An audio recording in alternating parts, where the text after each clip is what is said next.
महर्षि भृगु ब्रह्मा जी के मानस पुत्र थे। उनकी पत्नी का नाम ख्याति था, जो दक्ष की पुत्री थी। महर्षि भृगु सप्तर्षि मंडल के एक ऋषि हैं। सावन और भाद्रपद में वे भगवान सूर्य के रथ पर सवार रहते हैं। एक बार की बात है, सरस्वती नदी के तट पर ऋषि मुनि एकत्रित होकर इस विषय पर चर्चा कर रहे थे कि ब्रह्मा जी, शिव जी और श्री विष्णु में सबसे बड़े और श्रेष्ठ कौन है। इसका कोई निष्कर्ष न निकलता देख उन्होंने त्रिदेवों की परीक्षा लेने का निश्चय किया और ब्रह्मा जी के मानस पुत्र महर्षि भृगु को इस कार्य के लिए नियुक्त किया। महर्षि भृगु सर्वप्रथम ब्रह्मा जी के पास गए। उन्होंने न तो प्रणाम किया और न ही उनकी स्तुति की। ये देख ब्रह्मा जी क्रोधित हो गए। क्रोध की अधिकता से उनका मुख लाल हो गया, आंखों में अंगारे दहकने लगे। लेकिन फिर यह सोचकर कि ये उनके पुत्र हैं, उन्होंने हृदय में उठे क्रोध के आवेग को विवेक बुद्धि में दबा लिया। वहाँ से महर्षि भृगु कैलाश गए।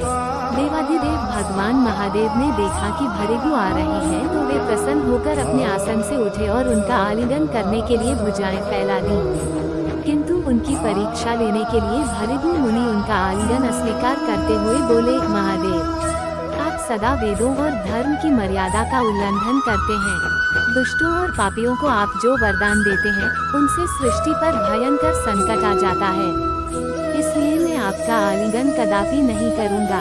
उनकी बात सुनकर भगवान शिव क्रोध से तिलमिला उठे। उन्होंने जैसे ही त्रिशूल उठाकर उन्हें मारना चाहा, वैसे ही भगवती सती ने बहुत अनुनय विनय कर किसी प्रकार से उनका क्रोध शांत किया। इसके बाद भृगु मुनि वैकुंठ लोक गए। उस समय भगवान श्री विष्णु देवी लक्ष्मी की गोद में सिर रख कर लेटे थे।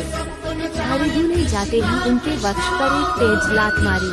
भक्त वत्सल भगवान विष्णु शीघ्र ही अपने आसन से उठ खड़े हुए और उन्हें प्रणाम करके उनके चरण सहलाते हुए बोले, भगवान, आपके पैर पर चोट तो नहीं लगी, कृपया इस आसन पर विश्राम कीजिए।